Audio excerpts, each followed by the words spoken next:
Hey collectors, welcome back to Star Wars Collected. I'm Jonathan. Today we're going to be unboxing and setting up this Kotobukiya General Grievous 1/7 scale statue. Let's start with just taking a look here at the box. We have the art here on the outside. There's actually a little peekaboo window here where you can actually see General Grievous himself in there. On the back here we have a lot of art showing you some possible setups. They sell an Obi-Wan Kenobi that you can pair with this statue. Let's turn it back around here. Go ahead and we're gonna pop the top off this. This is something I picked up off of eBay, pre-owned. So it's gonna have already been opened before. I have not looked at it though since we got in here a couple weeks ago. You may have heard me talk in another video about how I waited for a long time to try to find this one. It is kind of a hard statue to find at a reasonable price. As soon as I had pulled the trigger on it though, that's when Sideshow decided to re-release theirs. But quite honestly, after looking at the photos of the Sideshow one versus this one, I think this one has a much more dynamic pose. Let's take a look here. Looks like maybe we'll flip it around this way. So you have a front piece and a back piece here. Looks like we have all of the General's limbs in this section. So we've got his feet, his arms, his torso, and his head. From what I understand, this stuff is fairly brittle. When I was looking at this in the secondary market, a lot of times these arms would be broken or a lightsaber would be broken or something of that nature. We have some instructions here on how to put it all together, how it snaps together. Who needs that stuff? This section seems to have all of the lightsabers, the different color beams coming out of it, as well as a base. This piece here is actually for if you want to connect the Kenobi statue to it. I guess it gives you sort of like a runway for them to do a runway show on. I'm not completely sure why this is necessary to connect those two together, but that's what that is there for. So let's go ahead and get this display stand out. We probably should start with the feet then. Oh, looks like we have some cable ties here, so let me untie those through the magic of fast motion. So here is one leg, and like I said, I am going to be very gentle with this because General Grievous, you know, he's a fragile guy. All it takes is one shot to one of his few organs that are left, and he just catches on fire and left his burning carcass on Ubipal. Both of these have pins in the bottom, and I see two pins on here. So judging by where the hip seems to be, I'm gonna try placing this there. Okay, now we need a torso.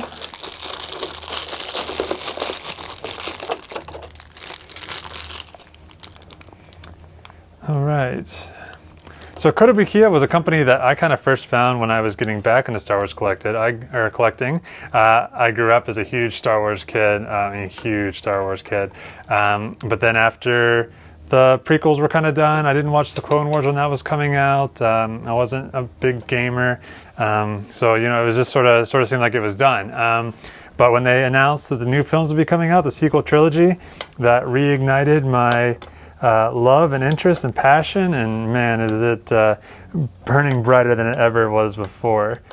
But Kotobukiya was one of the first companies where I could see their products when I would go to a store, and it seemed like a nicer quality product than you know, purchasing Hasbro or something like that. So they got me interested in kind of recollecting again. So I shared before that I have a large 1/6 scale Kotobukiya collection.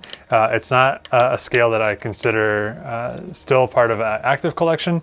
I don't actively collect those, but I do think they do an awesome job with these 1/7 scales, and I have a number of their pieces in my collection. Actually, I think I might have all that I'm looking for at this point. I can't actually think of any outstanding one that you know, outside of getting maybe a really great deal on something, that I feel like I really need to add to my collection. This, I think, came out quite a few years ago. I don't think this is anything that's recent. And for some reason, most of the listings I would find were from Japan. So Kotobukiya, of course, is a Japanese company. I may be saying it completely wrong. I've heard it said so many different ways over the years. But a lot of the listings that I would find on eBay would not be pieces that were already in the US market. All right, so these arms look like they could be pretty similar, but I'm seeing some thumbs on top, and if his anatomy is anything like mine, it seems like this might go on this side. Okay, that's in there. You know, General Grievous is a pretty cool character. You watch him in the Clone Wars, and or you watch him in Revenge of the Sith, and you know, he's a little bit different characterization from one to the other. But what a cool design, what a cool precursor to what Vader would later become, as far as the mixture of organic and machine. So place that arm in there like that. So, looking pretty good so far. There's also a plastic peg here, which I shudder to think where that goes, but I think that's going to go up inside GG here and help stabilize him. So we'll go ahead and pop him off the stand. I don't want to compromise his structural integrity. Oh, buddy.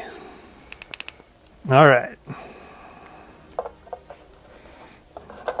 So go ahead and place that peg back down, and we're going to go ahead and get these lightsabers out.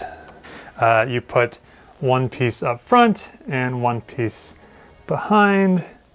They kind of have this, I don't know if you guys will be able to see it, but they kind of have this cutout arrow type shape, so that way you know that they are locking together. I don't know how much it matters what you put where they were in the movie. I'm a big screen accuracy type guy. I remember as a kid, I always liked playing with just the black Batman. I had all these other Batmans, I had really cool accessories, but the black Batman was the real Batman. All right, collectors, I think we have him all set up at this point. Have all the lightsabers in. Love this pose. Tell me what you guys think. Would you choose this over the Sideshow one? I'm digging it. I like it. You know, it's 1/7 scale, not 1/6 scale, so it might not be the perfect scale for your collection. But if I had a General Grievous from Sideshow, whether it be the old one or hopefully the new one with a little bit tighter joints, this is kind of the pose that I think I'd want him in. The only thing I'm thinking about that I might add is maybe a cape for him. I always love that look. So, you know, we'll see where we go from there. Before you go though, I do want to show you one more thing that I have in my collection that is General Grievous. So hold on for just a sec. This is my life-size General Grievous that I've painted up.